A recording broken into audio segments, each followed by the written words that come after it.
Le marché de l'emploi américain s'effondre, et les gens en sont conscients.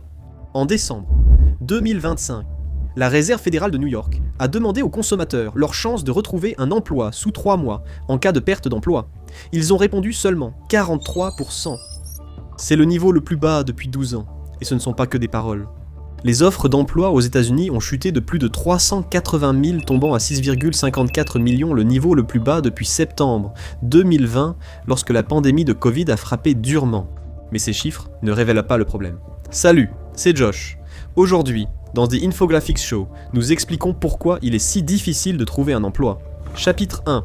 Droits de douane. L'un des principaux chocs économiques de 2025 a eu lieu lorsque les États-Unis ont imposé de nombreux droits de douane à leurs rivaux et alliés.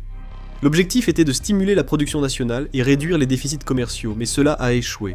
Les droits de douane sont une taxe sur les importations, payée ici par les États-Unis.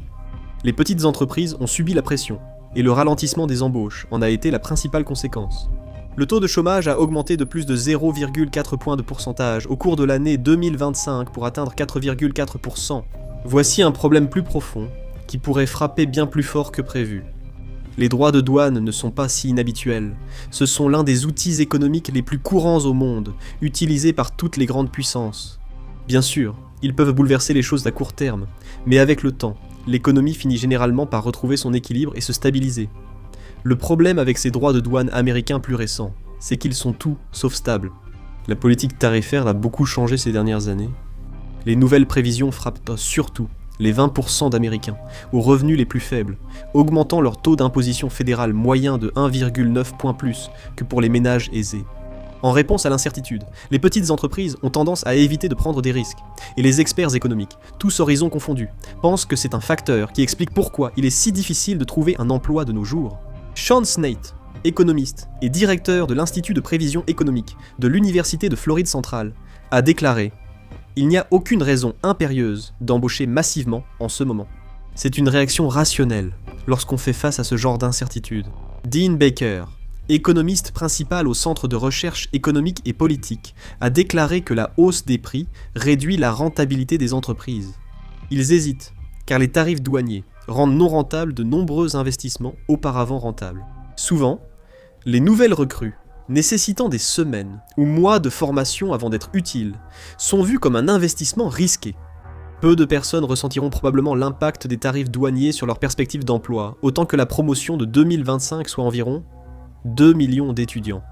À l'automne 2024, les employeurs étaient optimistes et déclaraient qu'ils prévoyaient d'embaucher 7,3% de diplômés en plus que l'année précédente. Mais en 2025, cet espoir avait presque disparu, tombant à seulement 0,6%. Et la situation empire. L'ironie cruelle, c'est que les tarifs douaniers étaient censés aider l'industrie manufacturière américaine, mais ce sont justement ces emplois qui ont été parmi les plus durement touchés. La hausse des prix des matières premières a forcé les usines à baisser leur production et réduire leurs effectifs.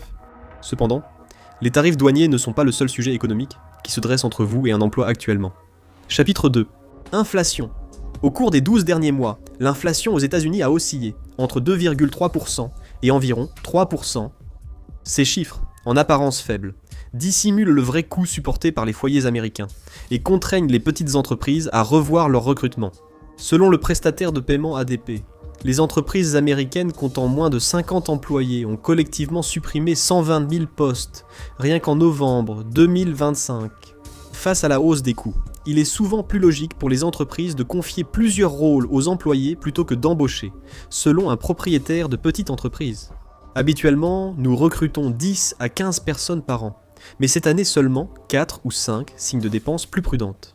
La hausse des coûts force les entreprises à réduire les heures, obligeant les employés, souvent déjà sur plusieurs emplois, à se disputer les heures restantes. Et tandis que les petites entreprises sont saignées par l'inflation, les grandes entreprises réduisent leurs propres effectifs, et tout cela à cause de leurs propres actions pendant la pandémie. En 2020, les entreprises technologiques, et celles proches du secteur technologique, se sont lancées dans une frénésie d'embauche, craignant de manquer de main-d'œuvre qualifiée et de perdre leur avantage concurrentiel. Aujourd'hui, ces effectifs gonflés submergent ces méga-entreprises de dépenses, qui transfèrent rapidement les coûts ailleurs. Que se passe-t-il quand le boom de l'embauche devient une crise des coûts ? En 2025, Amazon a supprimé environ 14 000 emplois et a annoncé 16 000 suppressions supplémentaires en janvier 2026, réduisant ainsi environ un dixième de ses effectifs administratifs. Pinterest supprime 15% de ses effectifs et UPS, après avoir déjà supprimé près de 50 000 emplois en 2025, a annoncé que 30 000 autres suppressions étaient à venir. Ces entreprises ne se distinguent pas. Elles reflètent juste les tendances macroéconomiques de réduction des effectifs. Cela ne laisse pas penser que les grandes entreprises vont se lancer dans des embauches massives de sitôt. Les tarifs douaniers et l'inflation bouleversent fortement le marché de l'emploi. Des observateurs ont noté l'absence d'un élément clé dans la discussion, une menace pouvant peser davantage sur vos perspectives d'emploi que les autres facteurs. Chapitre 3. IA. Nous avons déjà dit que 2025 marque le début des grandes difficultés de l'ère post-pandémique. Le gouvernement a d'abord annoncé 584 000 nouveaux emplois pour 2025, mais le Bureau des statistiques du travail a ensuite révisé le total à seulement 181 000. Cela montre que les embauches de l'année étaient bien inférieures aux annonces initiales. À comparer aux 2 millions d'emplois créés en 2024, ce n'est pas un hasard si la situation a commencé à se dégrader à ce point, justement au moment où l'IA a vraiment commencé à se répandre dans tous les domaines de la culture.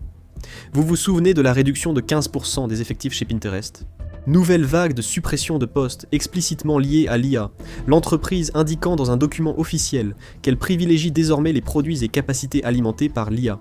Si vous vous demandiez pourquoi Pinterest semble nettement moins bien ces derniers temps, cela pourrait en être une des raisons, et Pinterest n'est pas la seule.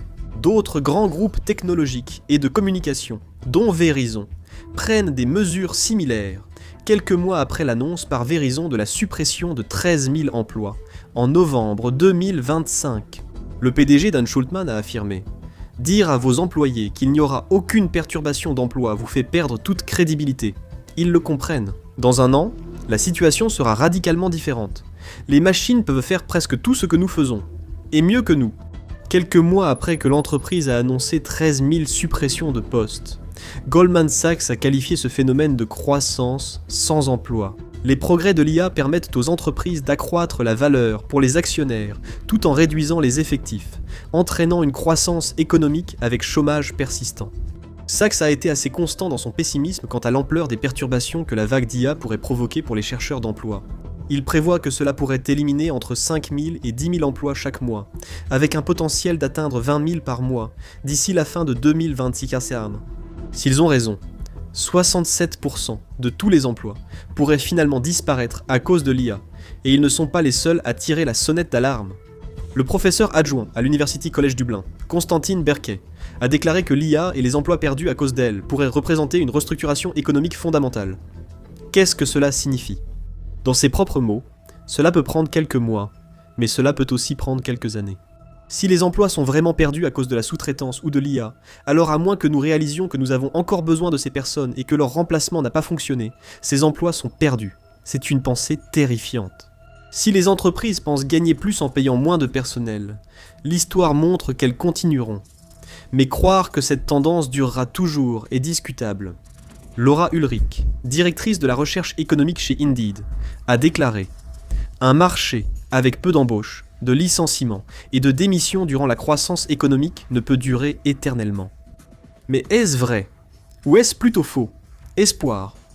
Si la bulle de l'IA éclate, comme beaucoup l'ont prédit, il est probable que cela bouleverse complètement la situation. L'économie américaine étant fortement liée à cette bulle, son éclatement pourrait entraîner des répercussions sur le marché du travail dont la nature exacte reste incertaine. Tarifs douaniers, inflation et IA constituent un trio redoutable pour les chercheurs d'emploi. Mais un autre facteur majeur nous concerne de plus près. Chapitre 4. Décrocher un emploi peut être un cauchemar, cela vous parle. Un poste junior qui exige en réalité 3 à 5 ans d'expérience pour pouvoir postuler. Les interminables séries d'entretiens et d'essais. Savoir qu'à n'importe quelle étape, vous pouvez encore être retiré de la liste. Tout semble aller bien. Puis soudainement, on vous ignore, ou vous recevez un email disant que des centaines de candidats hautement qualifiés ont postulé pour le même poste. En réalité, même lorsque vous trouvez un poste ouvert aujourd'hui, décrocher le poste peut sembler être une tâche insurmontable. En raison des facteurs évoqués précédemment, la concurrence pour l'emploi n'a jamais été aussi forte. Aujourd'hui, des services d'IA pour postuler trouvent des offres et génèrent automatiquement des lettres de motivation. La majorité de ces candidatures sont de faible qualité, mais elles encombrent la pile et diminuent les chances que votre CV atteigne un responsable du recrutement. Avec 80 à plus de 100 candidatures actives, même avoir une chance d'obtenir une réponse peut être difficile. Certains candidats décrivent le processus comme un travail à plein temps la plupart du temps. Des études ont montré qu'entre 2023 et 2024, le nombre de candidatures pour une offre d'emploi moyenne a augmenté de 44%, tandis que le nombre d'entretiens obtenus en retour est resté le même. Et les véritables raisons derrière cela sont encore plus cachées et bien plus inquiétantes. Il existe un phénomène que certains appellent les offres d'emploi fantômes, une tendance étrange que certains chercheurs ont remarqué pour la première fois en 2018. Un emploi sur 5 n'a en réalité pas abouti à une embauche, et la situation s'est en fait aggravée avec le temps. En 2024, 4 entreprises sur 10 déclarent publier de fausses offres d'emploi ou des annonces inactives, donnant ainsi de faux espoirs à tous les chercheurs d'emploi. Pourquoi font-elles cela ? Jeffrey Scott, responsable du contenu et du recrutement chez Resume Genius, affirme que les emplois fantômes ne sont pas des arnaques, mais proviennent de vraies entreprises. Mais il ne recrute pas réellement pour ce poste en ce moment. Il pourrait envisager de recruter pour ce poste à l'avenir, ou peut-être qu'il recrutait pour ce poste auparavant. Suite à des coupes budgétaires, ces postes ont été fermés ou suspendus. Que les emplois fantômes soient une erreur innocente, un investissement pour l'avenir, ou simplement une façon de paraître prospère, ils représentent une autre impasse, donnant de faux espoirs aux chercheurs d'emploi désespérés. Cela pose aussi des problèmes majeurs, car les emplois fantômes compliquent la collecte efficace de données sur le marché du travail par les organismes gouvernementaux. Mais il y a encore beaucoup de données qui vont vous choquer en 2025. Selon le ministère du Travail, 1,7 million des 7 millions de personnes au chômage aux États-Unis cherchaient activement un emploi depuis plus de 6 mois. La baisse des postes débutants et la hausse des exigences d'expérience excluent de plus en plus de personnes.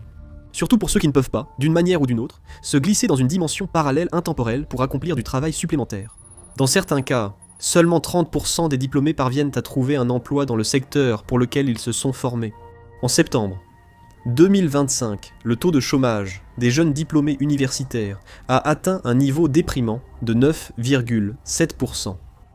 Nick Tramper, analyste économique principal chez Gusto, a déclaré « Les gens restent sur place, ne cherchent pas de nouveaux postes, ni ne quittent leur emploi actuel.